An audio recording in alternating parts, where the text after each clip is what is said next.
Olá a todos, sejam muito bem-vindos e muito bem-vindas a esse canal. Se você chegou aqui de paraquedas, se inscreva, deixa o seu joinha, fique por aqui, não vai embora não. Se você chegou por conta do título que te atraiu, fica por aqui também, dá seu joinha, não vai embora, eu te garanto que você vai gostar. Então, sem enrolação, não vou me prolongar em muitas palavras, vou direto ao ponto. Vamos falar sobre os sintomas da pré-eclâmpsia. Afinal, antes de tudo, o que é a pré-eclâmpsia?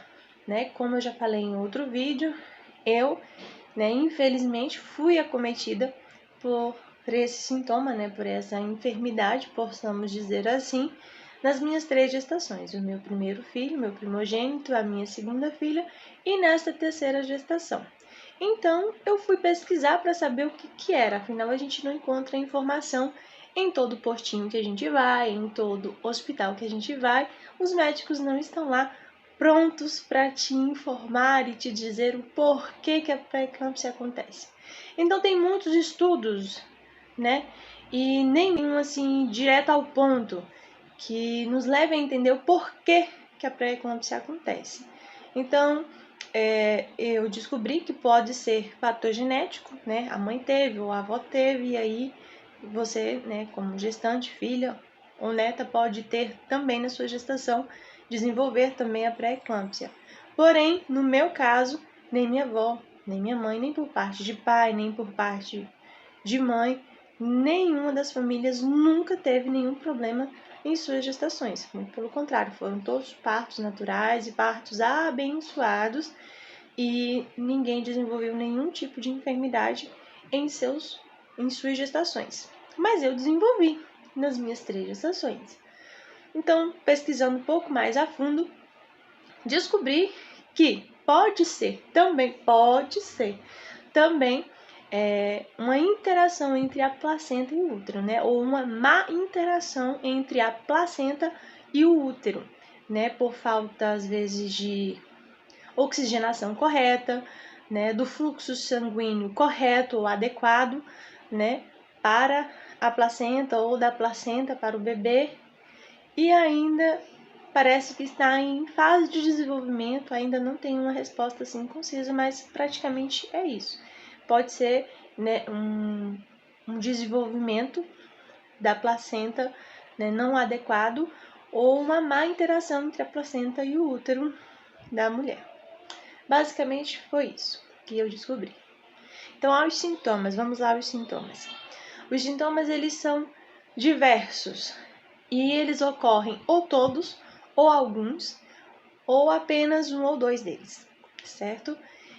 Os sintomas, eles começam parecidos com os sintomas de uma gestação normal. Algumas mulheres até acham que está tudo ok, quando não está.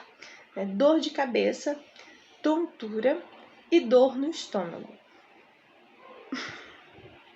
Dor de cabeça, ela leve, ok, tomou remédio, passou, beleza. Só que na pré-eclâmpsia, a dor de cabeça é intensa. E muitas das vezes, mesmo tomando a medicação, essa dor de cabeça ela não passa. Tontura, não é uma tontura leve, que você senta para poder descansar e repousar porque está cansada ou o seu organismo está cansado.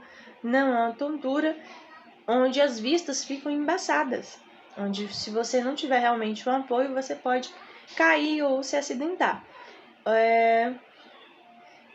Fica piscando, Tem também a vista escura e várias luzinhas começam a piscar.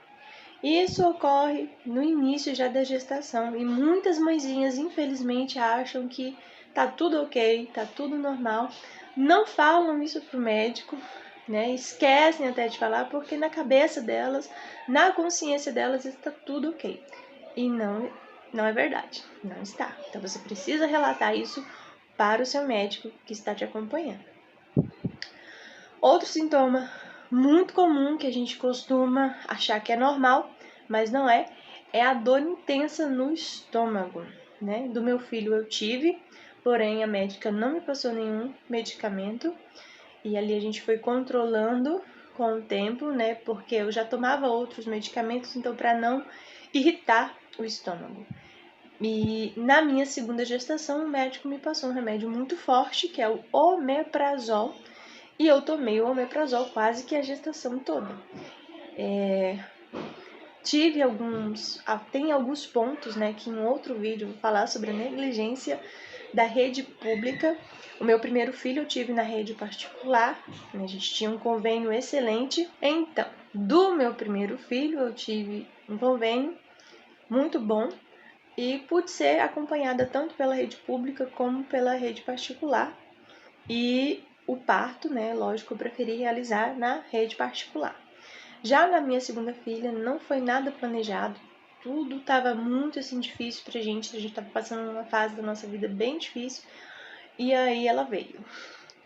Então a gente teve que optar, teve que de fato ir, não teve nem como escolher. Ir para a rede pública, né? Encontrei alguns profissionais maravilhosos, mas em contrapartida também encontrei alguns médicos terríveis e que me fizeram, né, quase morrer. Isso é para um outro vídeo, né, em uma outra ocasião. Mas enfim, tomei o omeprazol quase que a gestação toda por conta dessa dor intensa no estômago. O médico me passou, eu confiei no médico e, né, não era para ter tomado assim por tanto tempo. Outro sintoma muito comum. As câimbras, elas começam logo cedo, tá? As câimbras, elas não esperam ali chegar 4 meses, 5 meses, 6 meses para começar, não. Já no primeiro trimestre, você começa a sentir, sim, um desconforto muito grande nas pernas e câimbras, né? Isso é por conta da circulação sanguínea, que ela não está correta, ela não está adequada, ela não está com fluxo normal, um fluxo bom, certo? Outro sintoma também, que é pouco falado, refluxo, o refluxo constante. Né? A gente tem uma azia que é mais pesada, um pouco mais forte, e refluxo, o nosso estômago, ele parece que fica 5 vezes, 7 vezes mais preguiçoso. Simplesmente ele não digere a comida no tempo que ele deveria digerir. Então, a maioria das mulheres que eu pesquisei, elas têm um refluxo muito pesado, né?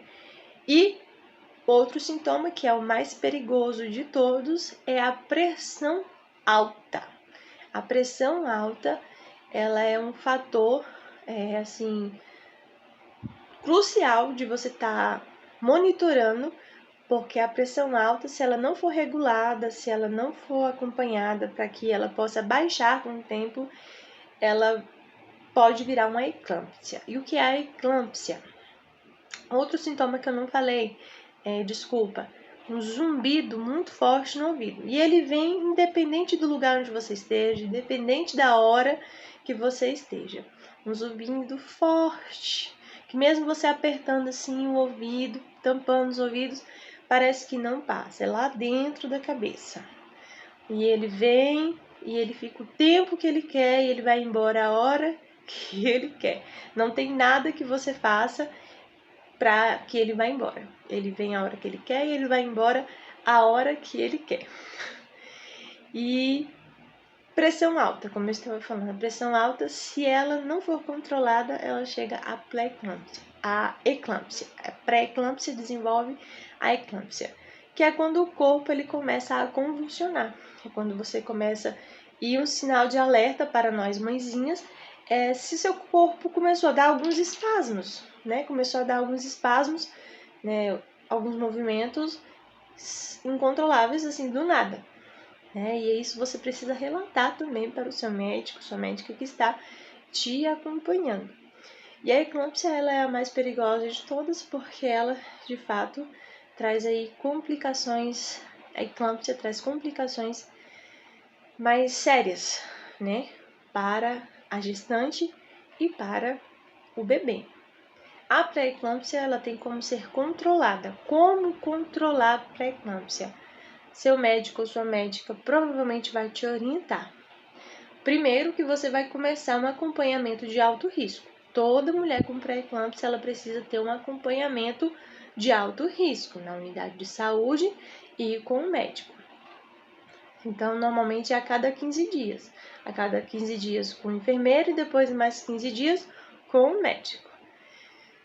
E nesse acompanhamento, o médico vai te passar algumas atividades físicas para você fazer, ou natação, ou caminhada, para que a circulação sanguínea do seu corpo, né, desenvolva, para que você não fique ali, né, com o corpo parado muito tempo.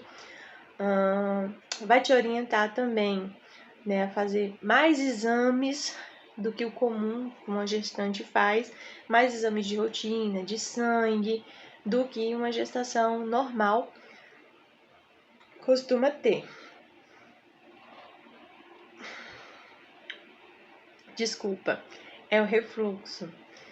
E monitorar a pressão, fazer de tudo para que a pressão, controlar a pressão, na verdade, fazer de tudo para que a pressão ela se mantenha estável ou baixa, né? Então vai ali procurar mudar a sua alimentação, melhorar a sua alimentação, melhorar a sua rotina do sono, né? Melhorar o ambiente onde você convive, né? Diminuir os fatores de estresse para que, né, a sua pré-eclâmpsia ela esteja controlada. Ela vai sumir? Ela não vai sumir, né? Mas vai estar controlada, não vai correr um risco aí de evoluir para uma eclâmpsia ou para uma pré-eclâmpsia muito severa, muito séria, certo? Que pode estar ocasionando em problemas, né, no parto ou no pós-parto. Então, é esse o vídeo, simples assim, e eu espero que eu tenha esclarecido, né, muita coisa para vocês. Que se vocês sentem algum desses sintomas, procure seu médico, fale com seu médico, não fique calada, não tenha medo de falar. Qualquer sintoma que você tiver, procure seu médico. Não fique só tomando remédio para dor, tomando remédio para isso e para aquilo, porque isso também pode afetar a sua saúde lá na frente, pode afetar também o seu pós-parto. Então, procure conversar direitinho com o seu médico, esclarecer, né, e ser bem clara com ele. Eu vi que pode ser isso, isso, isso, eu tenho medo, eu tenho receio, e eu quero fazer exames, eu quero fazer mais exames, eu quero fazer exames complementares, eu quero entender o que o meu corpo está passando, eu quero entender se eu realmente tenho isso ou eu não tenho. E se você não estiver satisfeita com a opinião do seu primeiro médico, procure outro médico.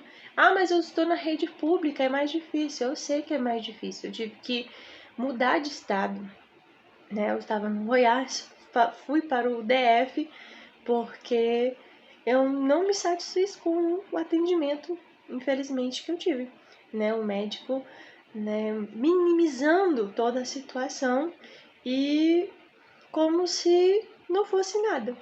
E aí eu fui para outro estado, fui começar um acompanhamento com a outra médica, que ela me relatou, não me assustou, né? Primeiro assim, ela me passou tudo na real, com seriedade, falou como era sério, como era complicado o caso de pré-eclâmpsia, só que tem muito médico negligente, que não fala para paciente, não fala, né, o que acontece durante e após o nascimento do bebê. A pré-eclâmpsia, ela afeta a saúde da mulher de uma forma, assim,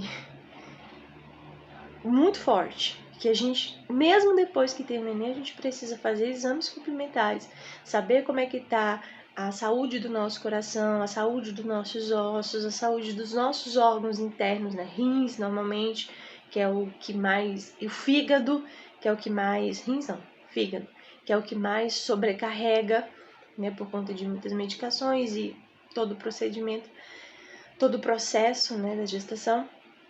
Então procure, né, se orientar mais, procure um médico que você sente confiança, que ele passa para você, né, a importância de você se cuidar, a importância, né, de ter um acompanhamento certinho para que não aconteça nada de ruim no seu parto, nem no seu pós-parto, nem com você, nem com o seu bebê, tá bom?